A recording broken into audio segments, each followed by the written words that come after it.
And welcome to this edition of the Jenkins X Office Hours.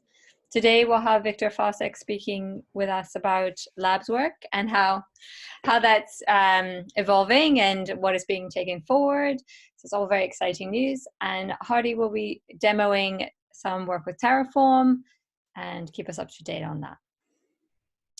Viktor, you might as well jump right in and get started. Okay. So I think this is mostly our fault.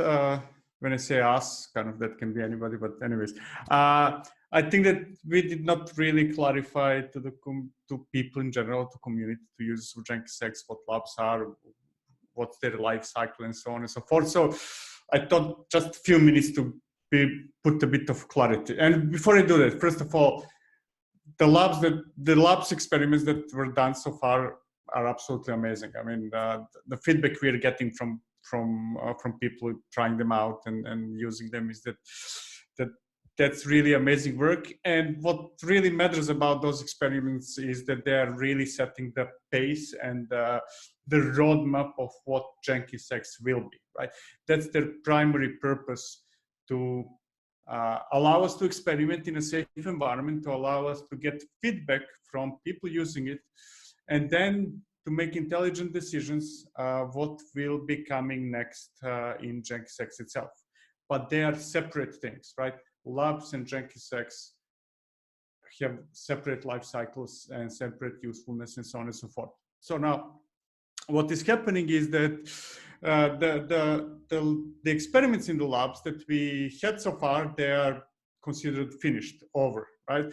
Those experiments serve their purpose. We learned a lot through them. We're defining roadmap based on them. And what will be happening next are two primary things. First of all, new experiments will be coming in one form or another. And second, more important thing for now is that we are already defining the roadmap of Jenkins X based on the experience we have from those labs. So before I proceed, and this is probably the most important thing, the experiments are finished. The current work in the labs is finished, and nobody should use them as is in product at all, or especially not in production, because by the nature of those experiments and us moving them into mainline, that does not mean that they will be the same when they get to Jenkins X. They might be the same or completely different or anything in between, right? They are just experiments. So I want to make clear, just not to affect users who might be using them and then half a year later not be able maybe to switch back to Jenkins or experience problems when we're not fixing them because the experiments are closed and so on and so forth. So the first tangible action that we will be taking outside of experiments is that we will be taking one of them, and specifically that will be support for remote clusters or remote environments, right? And we don't have details yet. We did not finish designing the final solution, and more about that will be coming very soon, I hope.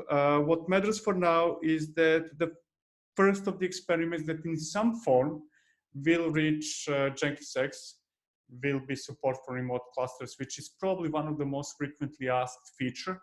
And we will be bringing that. It will be developed in phases, which is something that we haven't been doing much in Jenkins X so far, but so we will have alpha release, beta release, GA. I don't know the timeline yet, but that will be happening. And as soon as we have something tangible to show, documented, not a full feature set, but something tangible, what I would love is that if people start using it, if people start contributing to it, and if people, more importantly, people start giving us feedback, because it's very difficult for community or us to figure out what are all the needs of different companies. So what we will be, and teams and individuals working on it, so we will be reaching out to people once we have something so that you can guide us and set the pace, set the direction. And it's very exciting. And I hope that this cleared some confusion about what experiments are. They are experiments. And what they're not production ready software. And will bring more clarity into their future state as soon as we have more information. That was very brief. Great, thank you, Viktor. Could I just ask for some clarification around labs being entirely experimental? That's our environment for experimenting. And then moving into alpha, beta, GA. How experimental is alpha still, and the same with beta? So alpha will be very experimental because we are taking some of the features, some of the sections of the experiments, and it will be experimental because we want to get early feedback, right? Beta will be more production ready or not, depending on the feature set. So for example, we might choose to nail it for, I'm inventing now, this is not a done decision, but maybe we will release it as production ready beta for production ready for GKE, but non-tested for EKS, right? And that's why it's going to be beta. It will be GA when full on all platforms it works and it's well tested and all those things. So beta will not necessarily mean that it is not usable, but rather that it is not usable under all conditions and combinations and circumstances that we want to support with Jenkins X.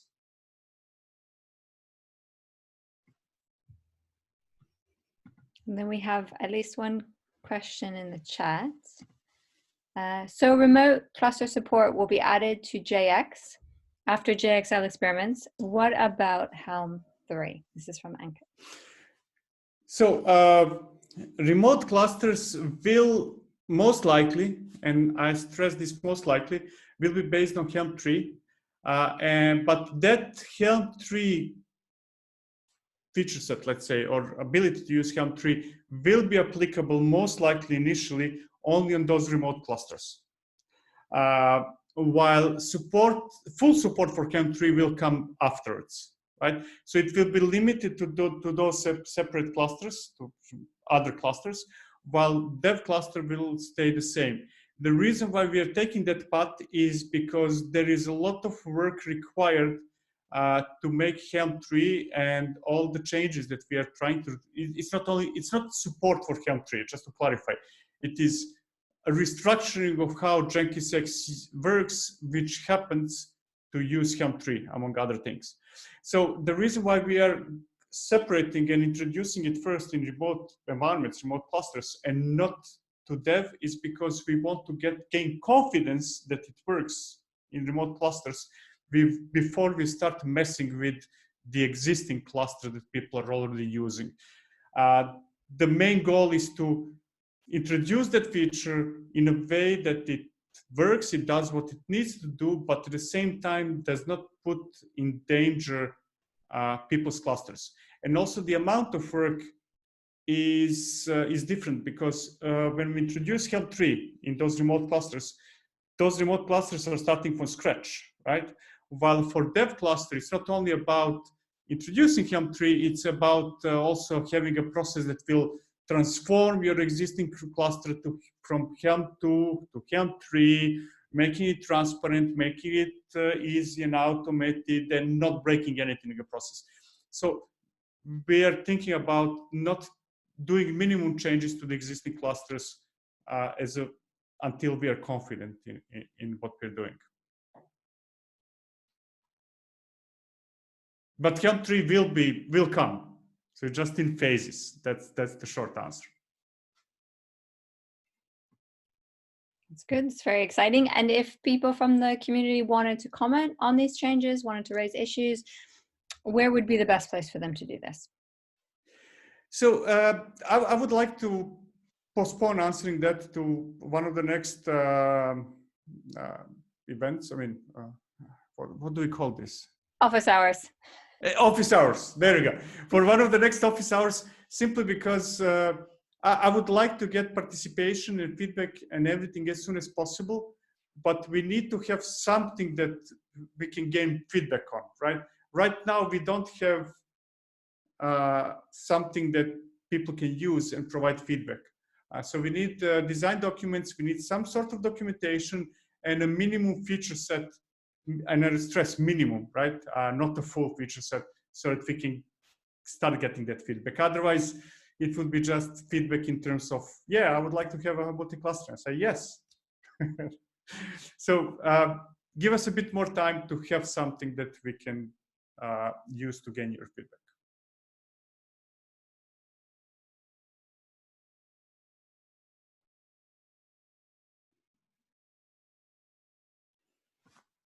Anybody else? Any other question?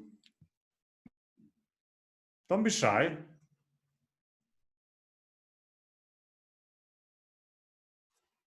Given once, given twice. Shall we go to the next subject then? Great. We've got Hardy on. Thank you very much, Viktor, for telling us what's happening going forward with the labs work. And it's very exciting to hear about remote environments and also bringing in Helm 3 slowly, but bringing it in. It's good. Right, now we've got Hardy, who's going to talk to us about Terraform and do a demo. Okay. Hey, everyone. I thought I'd give you a little bit of a peek preview of what I'm up to the last couple of weeks, a few weeks. I share my screen. So I hope you can see my screen now. The thing I'm working with are Terraform scripts or Terraform modules, which create a cluster, Kubernetes clusters for GKE or EKS. And basically, the idea is to a sort of replacement for JX create cluster. And to give you a little bit of background, the motivation here is to make cluster creation more transparent. JX create cluster, no one really knew what the thing was creating and what not. And the idea behind Terraform is to make it really explicit what resources are needed in a cluster and what's getting created.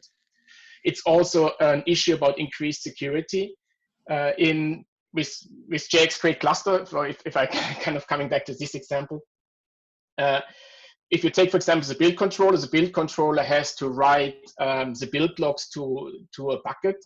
And really, all this build controller should have to, when it comes to making the API, the call to store this in the bucket, is permissions to the bucket API.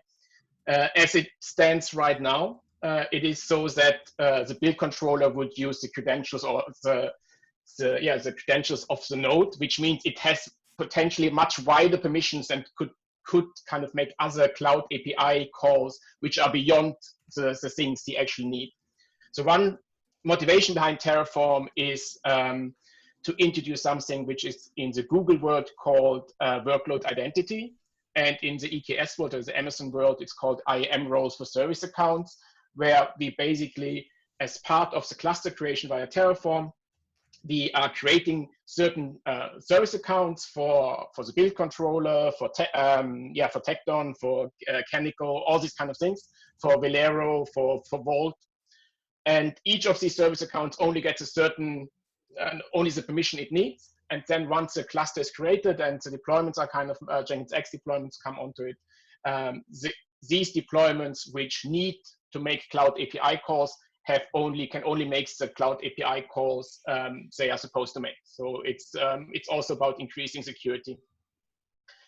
Another motivation is we are hoping that by using Terraform, we are getting more into a production-like environment, as in a lot of companies or a lot of people are adopting already Terraform. So if you have an existing Terraform setup, you can use it. You can integrate these Terraform modules into it. Or if you don't have this kind of infrastructure, I guess our recommendation is use Terraform, because that's probably at the moment the state-of-the-art tool to kind of manage your infrastructure, your cluster. And then on a maybe more technical level, we have JX create cluster as well as JX create install have a lot of technical depth. So by moving towards Terraform, we kind of gain the ability, hopefully, to really remove or deprecate JX create cluster, and JX install cluster is already at least partly obsolete by JX boot. Any questions so far? That was just a little bit motivation of what what I'm up to, or why we are doing this, why we are trying to create cluster or manage clusters via Terraform.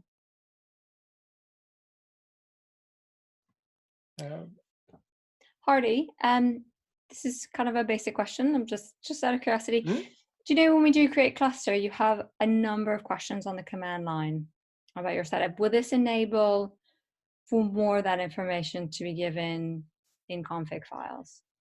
Well, create cluster has also some interactivity. Yeah, so this basically, there will be configuration options for the Terraform script, so you pre-configure. So the cluster creation is without any user interactivity. So all the configuration options, everything you want, you have to kind of define up front via variables. You can like how many nodes you want to have, what kind of node type for the cluster, and other bits and pieces you configure up front, and then you run, I will demo that in a second, then you run Terraform apply, and the whole cluster is created.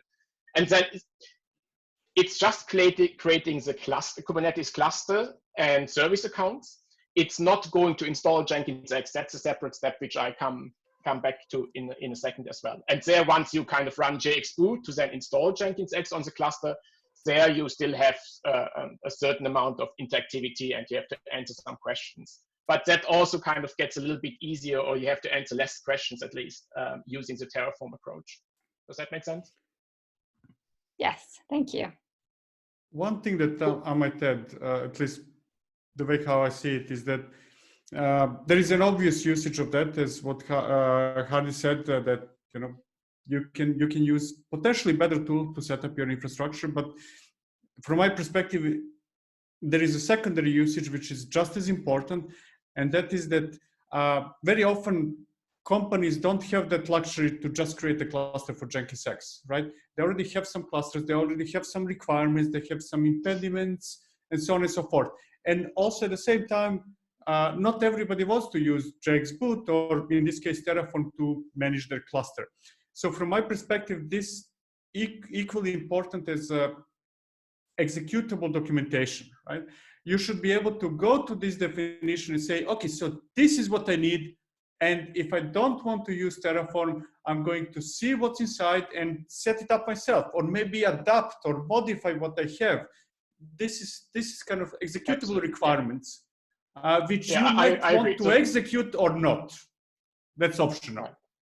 Yeah, so this is what I also meant is more transparent at the moment. These kind of things is hidden in JX create cluster and kind of distributed around the code base. It would be literally impossible to, or like very, very hard to kind of find everything which gets created. And yes, the Terraform script is explicit. You can look at it, and if you understand Terraform, or if you spend the time, you can understand what's getting created. And if you don't want to run Terraform, you can find out another way to create the same end state. Okay. Okay. Okay. Sorry about that.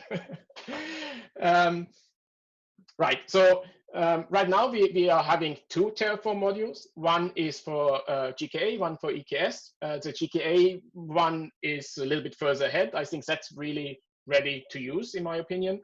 The EKS one needs a little bit more work. They're also published in the Terraform registry, which makes it a little bit easier to use. And I thought I'll show you the minimal example which is going to work and going to create a cluster. So I have an empty directory, and the absolute minimum file you have to create is a main.tf. And if we do something like this.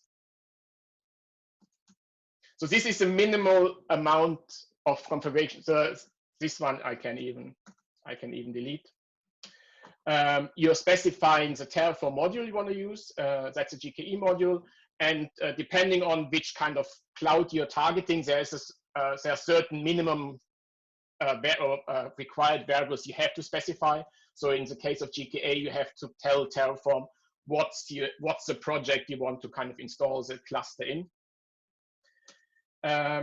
After that, you do a Terraform init, which kind of downloads all the dependency, like the module itself, but also all the dependent modules. And that takes a little while. If you have any questions, that might be a good point to ask them. Takes 20 seconds or so. Hey, I Hardy. have a question. What is a random module? The random module we are using, that's something Daniel came up with. We're using it if you don't specify. If you see now in the example, I literally didn't specify anything. We have to give the cluster a name. And what we do is I think that was also in JX create cluster. If you don't specify a name, we generate one randomly, which is an animal name together with an adjective, like what's my cluster right now? Amazed boxer or witty cayman, these kind of things. And that's where random comes in. Yep. It's also, we're using random to generate a unique ID, which we are using across resources to kind of make sure that we don't have any name clashes it's also very useful for generating random passwords. So if you're creating, for example, a Postgres database with Google Cloud SQL, you probably want to put a password on the user connection, but you don't really need to know what the password is. You just need to use it in the client and the server equally, so you can generate a random password. Right. So we did the init, and then you basically just do a Terraform apply. And that works out now, what are the things I have to create? And then it will kind of ask me if I'm okay with creating these type of resources. The idea is at this stage, we are reviewing what's getting created. And now it would go off and basically create my cluster. Right, what's more to tell about this particular thing? As I said, this is really the absolute minimum example. That's intended for just trying things out, getting your feet wet. We want a user to basically, as quickly as possible, stand up a cluster. And I tried, at least in the documentation, to be very clear, this is not a production setup, and we can get there now here. So this will take, obviously, I think, between 10 and 15 minutes, so there's not much to see there. Terraform will just create resources. I have a second cluster here where I've kind of already ran Terraform apply. So if I do a Terraform apply again, let's see if that works. It should basically say that the cluster is up to date, hopefully. And this is another advantage of Terraform, that the idea is it helps you kind of managing also the state of an infrastructure. It should be able to detect drift. So if someone manually changes something into the configuration, you can run a Terraform apply and go, oh, something has changed, and Terraform will try to kind of get it back to the state it's supposed to be. Right. So you see that it basically says apply complete. It didn't have to create or change or destroy anything. And just so that you see, so this is Hot Gecko. That's a cluster which gets created now by the Terraform script I just started. And the Amazed Boxer is the Terraform script. Sorry, the cluster I already had. And obviously, there's a variable called cluster name. You can give this thing whatever name you want. It's just if you don't specify anything, we kind of randomly create a name. Hey, Hardy, where is the state being managed right now? Because you only created that main TF file. Where is the state being managed? Because you only specified the main TF file to use the module. So what? Right. This is exactly what I wanted to show. So right. So if you do what I've just done with main TF and know like the minimal configuration, what you get is for Terraform to be able to kind of match the state of the cluster and know what it should create or not create, it kind of keeps state. It's like a bunch of files. And per default, that's locally. So like it creates some local files. You're going to set up remote state then. Exactly. And this is also what I mean with production production ready. So the documentation kind of has a section now. Sorry, that's not what I wanted to show.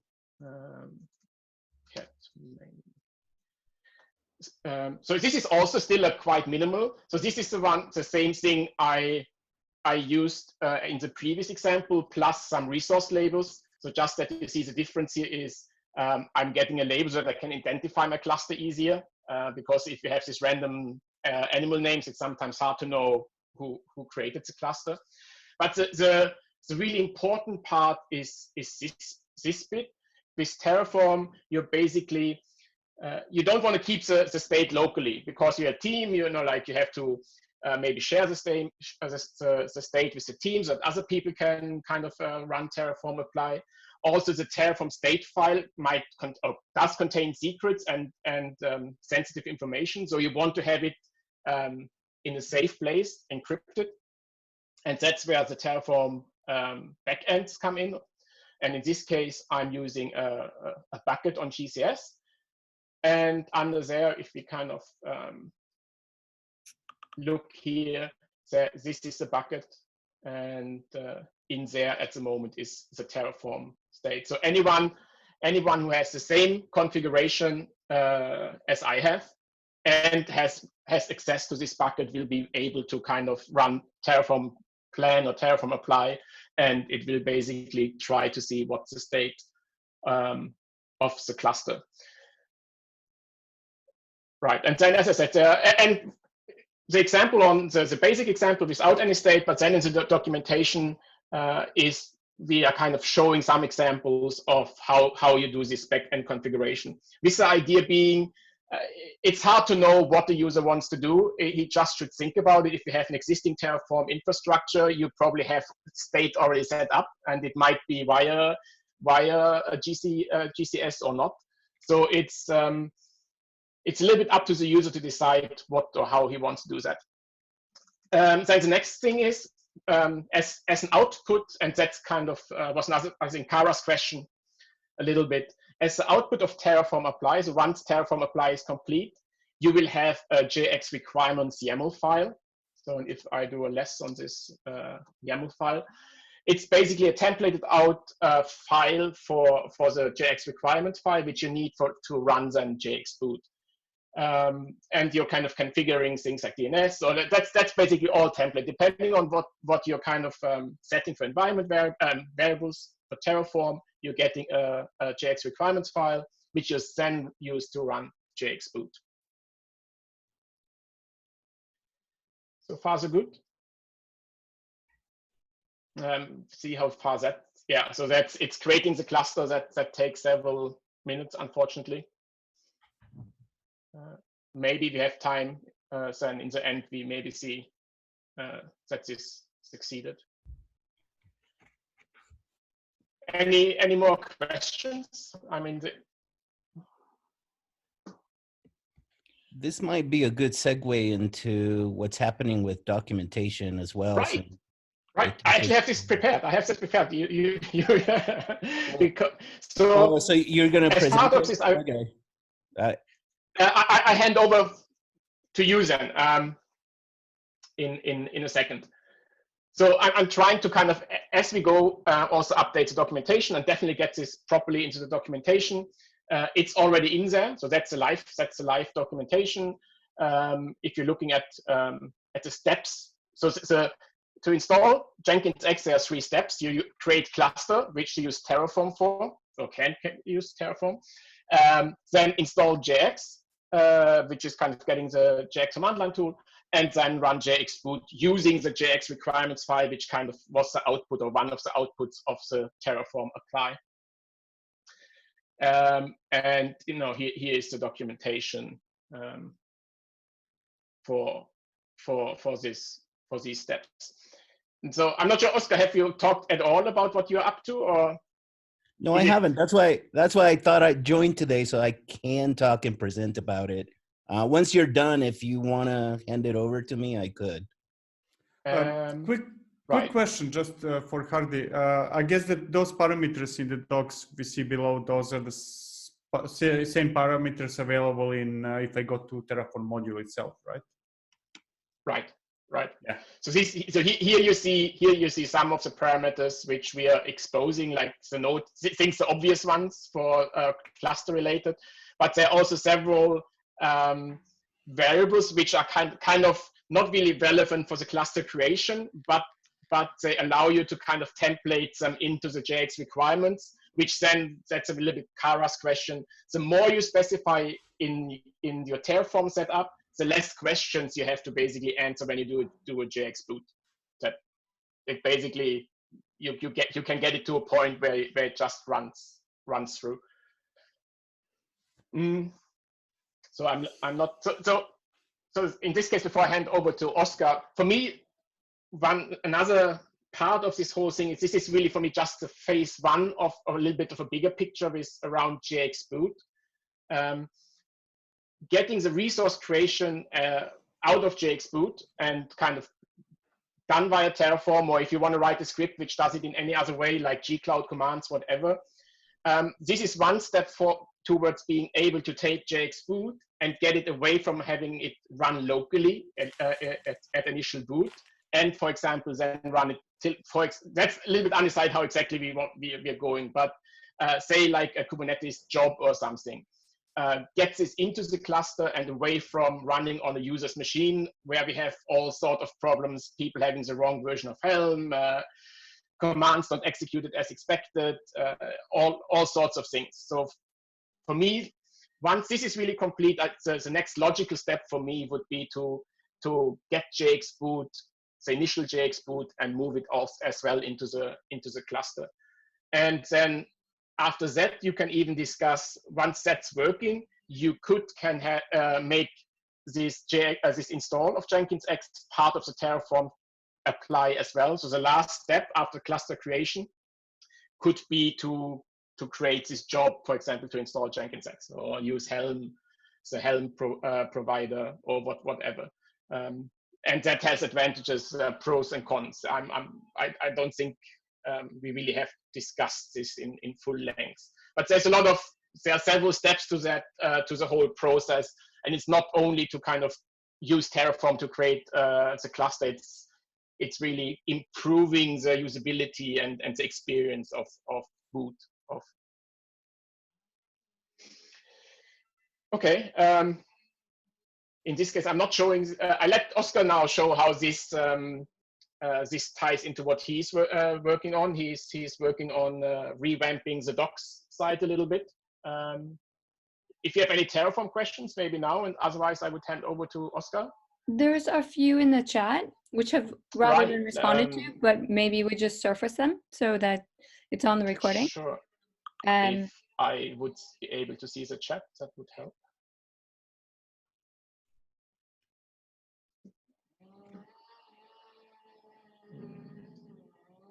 Do you want me to read it out, Hardy?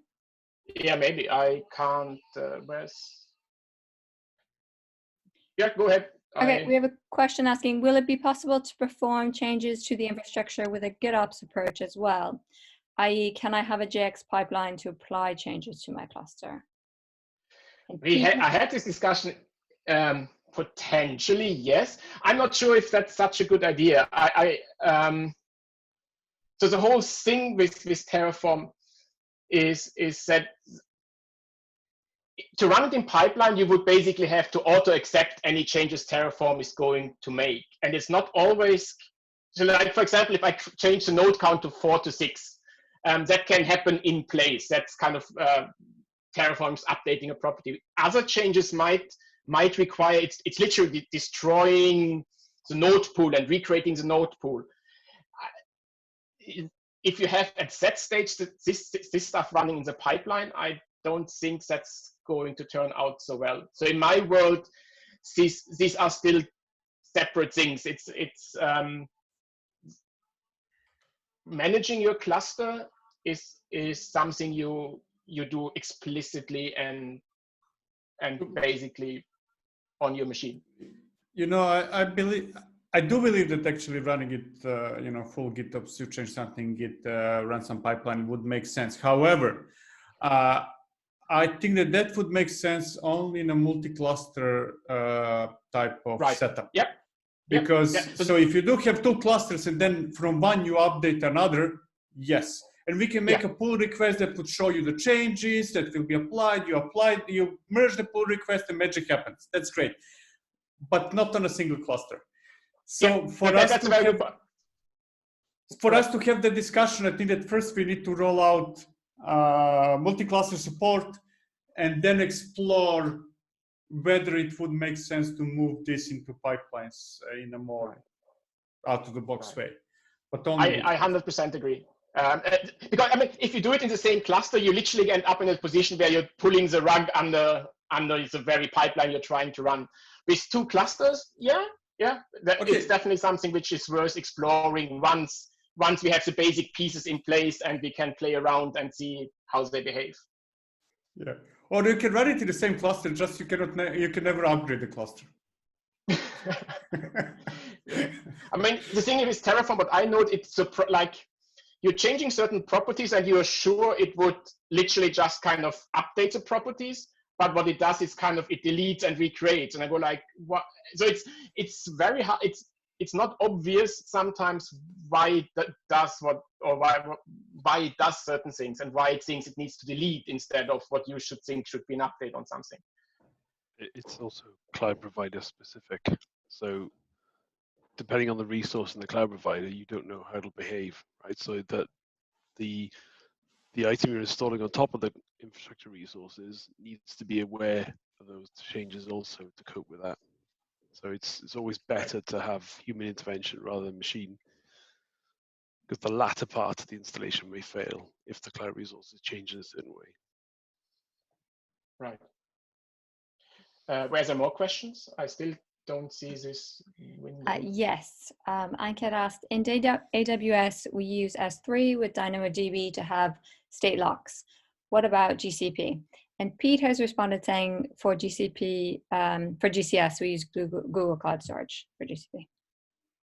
Right. So all three basically, all three storage providers for Terraform. When I say all three, I mean Azure, AWS, Google. They all support versioning. Right. So they all come with logs. So if one user or one developer runs make apply, Terraform will actually get a lock on this bucket or on this state, and during that time, no one else can kind of run any a Terraform apply or Terraform claim. It's state locking basically built in, which is another advantage of having this kind of centralized state somewhere. Otherwise, you could have you could also imagine you're kind of checking this file into version control. If that's a good idea or not, but you could. But then you have the problem that potentially two developers at the same time try to kind of modify the cluster. So you get synchronization or locking as part of the deal with using a Terraform backend.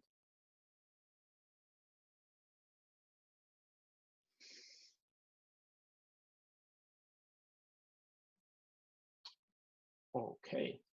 Any more questions, or was that it?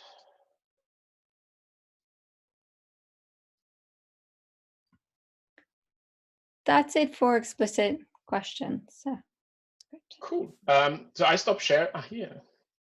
I stopped sharing, and then Oscar can talk about the docs work. Great. Thank you, Hardy. Rebecca.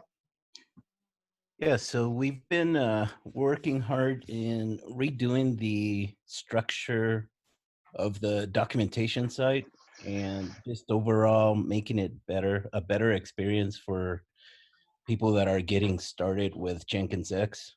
Part of the stuff that Hardy touched upon earlier, the Terraform module, is actually something I'd like to.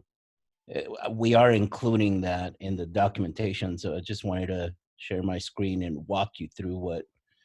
There's a PR that I have in the doc site right now. You can probably see my screen, hopefully. And so there are a lot of changes that will be taking place. Very little changes on the homepage right now. It's just more visual than anything on the homepage. My focus really has been around, first of all, the theme to make it a little more appealing, but the structure of the left navigation and content are key, and guiding users into specific tasks is the focus here. So when you go to docs, you can see that there's less stuff, there's less clutter. It's more obvious what what you need to accomplish, right? So it's a little more organized in terms of referenceable material like the CLI, multi-clusters, etc. But the getting started is really what I've been focused on. And as you can see, the GCP, the Terraform module that Hardy was just talking about, is there for you to, the idea is in 3 steps, you can get started. And so as you can see, installing the CLI instructions for multiple platforms is there. And then, of course, installing Jenkins X with the output of the Terraform module, in this case, the requirements file. And we give you links to more detailed information if you need it. But really, the getting started page, the goal is for it to have you be able to quickly get up and running, right, without having to click around too many times, right? And we've also, let's see, so yes, this whole section is still being reworked.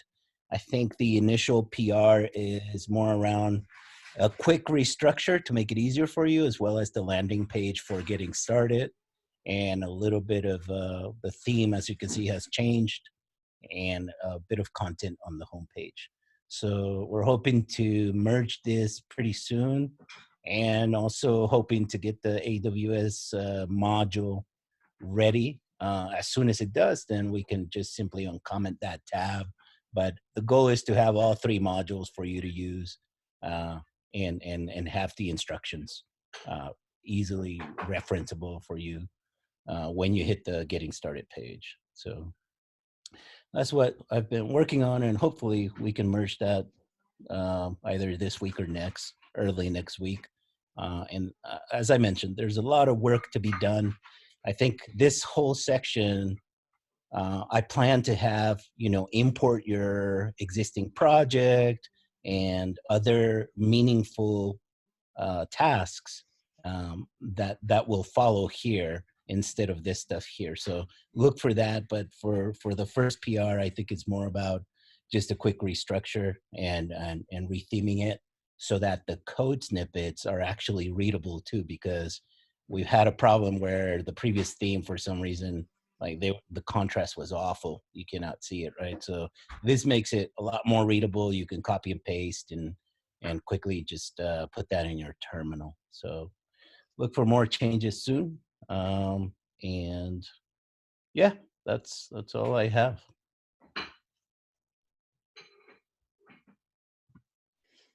That's great, Oscar. It looks really good. We do have a question for you in the chat. I don't know if you can see the chat, or would you like me to read it out? I could see the chat. Okay. Let's see if I'm looking at the last question here. Good technical question on our choices.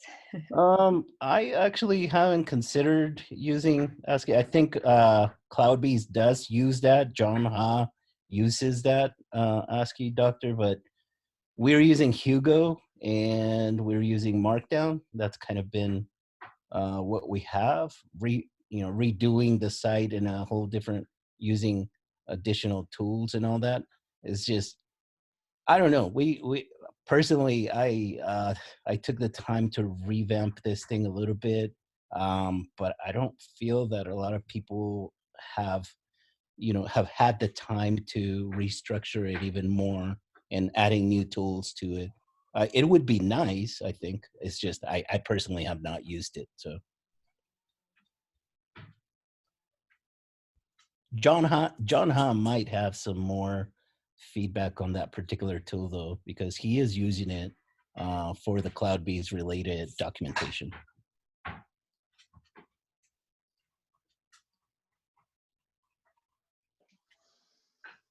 hopefully that answers the question. Yes, thank you, Oscar, more or less, but I think you should give it a try and have a look into it. I think it's really powerful, and you can do a lot of more things than with Markdown. And when I contributed a little bit to Jenkins X, I was messing around and and much more. You could integrate live code into your documentation and not copy paste it, etc. So yeah, I would appreciate if you would think about it. Thank you. Yeah, it's just a huge change in the tool chain. I would take ASCII Doctor hands down immediately, but Hugo is Markdown. To kind of go from Markdown to ASCII Doc is you have to convert all the documentation. Plus we have to change all the tooling we have built around Hugo in terms of how it builds and where it does things. You have to basically rewrite that using the ASCII Doctor. That's what I was alluding to. It's a lot of work, you know, and given the time that people have to dedicate to this, I don't, you know, this is the second revamp of this site and restructuring, right? And it's been a while.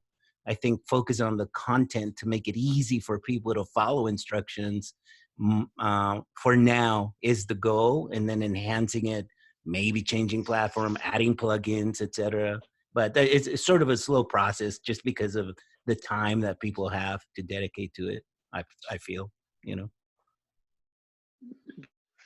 Just hint as a superset of Markdown, so you can use your contents. You could leave your contents and only have to rework the tool chain. But yeah, I understand that you want to know things, but in the long run, it probably you would have some benefit of, but and okay. Yeah, I might look into it, see how it integrates with Hugo, though. You know, it's worth at least looking at that for sure. So thank you for that.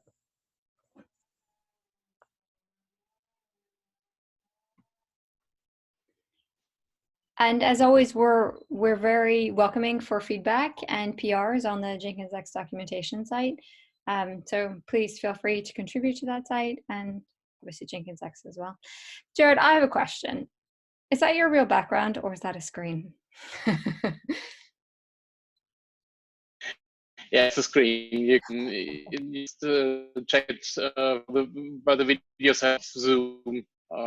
We could also go from maybe Golden Gate. It's okay. I needed to know that wasn't actually where you were sitting. well, I'm sharing my office with this, so yeah, maybe it's better to ground picture. Okay.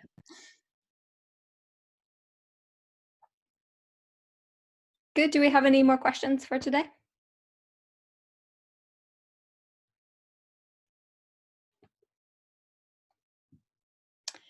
Great. Okay. Excellent office hours. Thank you very much for everyone who presented and demoed and asked questions. And I hope you all have a wonderful 2 weeks. We'll see you again in 2 weeks' time, and stay safe.